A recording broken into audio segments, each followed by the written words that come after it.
Bail application number 620/25 आज शफीक राणा की जो रखी हुई थी वो आज अपने न्यायाधीश श्री त्रिभुवन साहब ने रिजेक्ट किया हुआ है उनका जामीन का अर्जी। क्यों रिजेक्ट किया? देखिए, ये जो जामीन का अर्जी है ये दूसरा जामीन का अर्जी है। इसके अव्वल भी एक जामीन का अर्जी रखा गया था। उसके बाद में उन्होंने ये जो अभी का जो बेल एप्लीकेशन रिजेक्ट हुआ है वो मेडिकल ग्राउंड के ऊपर उनको जमानत मिले, उन्होंने वो बुनियाद के ऊपर रखा हुआ था। उसके अंदर पुलिस का, सरकारी वकील साहब का, श्री पगारे साहब का और हमारा, ये जब तीनों का बहस हुआ था और कानून की बहुत सारी बातों के ऊपर से एट लेंथ बहस हुआ और फिर अपने जो न्यायाधीश साहब है इन्होंने उनका जामीन का अर्जी रिजेक्ट किया हुआ है। और इसमें मेन जो उनका जो अपने आरोपी का जो यहाँ पर उन्होंने जो बेल जो दाखिल किया था वो उन्होंने मेन मेडिकल ग्राउंड्स के ऊपर किया था।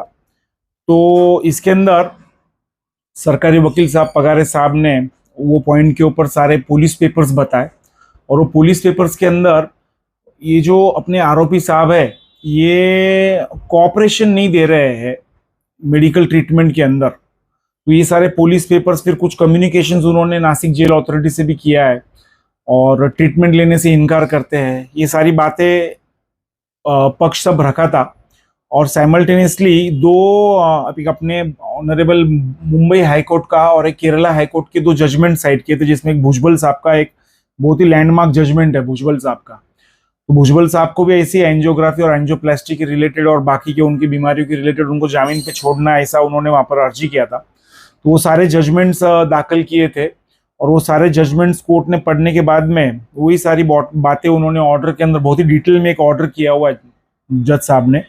और फिर उसके अंदर दिया हुआ है, जो ऑर्डर है उसके अंदर दिया हुआ है कि इनकी हालत अच्छी है, स्टेबल है, वायरली स्टेबल है, वो दवाई नहीं लेते हैं, वो कॉपरेशन नहीं दे रहे हैं ट्रीटमेंट लेने के लिए। और पेपर जब देखे साहब ने तो उसमें दिखा हुआ भी है कि मेडिकल पेपर्स देखने के बाद में ऐसा दिखता है कि उनको डिस्चार्ज लेने बोल रहे थे लेकिन वो डिस्चार्ज भी नहीं ले रहे थे। फिर उसके बाद में ये सारी बातों के ऊपर से कोर्ट ने जो उनकी मेडिकल ग्राउंड के ऊपर का जो मेन ग्राउंड था उनका, तो वो रिजेक्ट किया है। वो कुछ मद्देनजर रखते न रहे हुए उनका वो ग्राउंड रिजेक्ट किया है। क्या हुआ? डीएनए रिपोर्ट अभी आया नहीं है और इन्वेस्टिगेशन अभी चालू है, ऐसा कोर्ट का फाइंडिंग है सेशन जज का। और अगर इनको जामीन पे, जमानत पे रिहा किया तो जो इन्वेस्टिगेशन जो है वो हैम्पर हो जाएगा। ये फरियादी को प्रेशराइज करेंगे, विटनेसेस को फोड़ने की कोशिश करेंगे, ऐसा जज साहब ने, सेशन जज साहब ने उसके अंदर लिया हुआ है। और दूसरी महत्व की कानूनी बात क्या है कि उनका बेल एप्लीकेशन रिजेक्ट हुआ, अभी चार्जशीट दाखिल नहीं हुआ, तो अभी चेंज ही कुछ नहीं है ना। चेंज अगर कोई होगा तो फिर वो कोर्ट उसके ऊपर ये करेगी, गौर करेगी। अभी जब चार्जशीट दाखिल होगा, वो चार्जशीट दाखिल हुए ने पूरी सिचुएशन जो है पूरा ध्यान में आ जाता, क्या है क्या नहीं, पूरा उसके अंदर क्या उन्होंने ये किया है, क्या क्या उसके अंदर रिपोर्ट आया है, सब वो बातें आ जाती। तो ऐसे इसी वक्त फिर कि उस चार्जशीट आने के बाद में फिर वो ये रखे तो फिर बात अलग रहती है। उसके पहले ये जो एप्लीकेशन है तो वो प्री मैच्योर है। मालेगांव के मुकामी कोर्ट में दूसरी बार बेल रिजेक्ट हो गई। अब इनको अगर कभी बेल रखना है तो क्या करना है?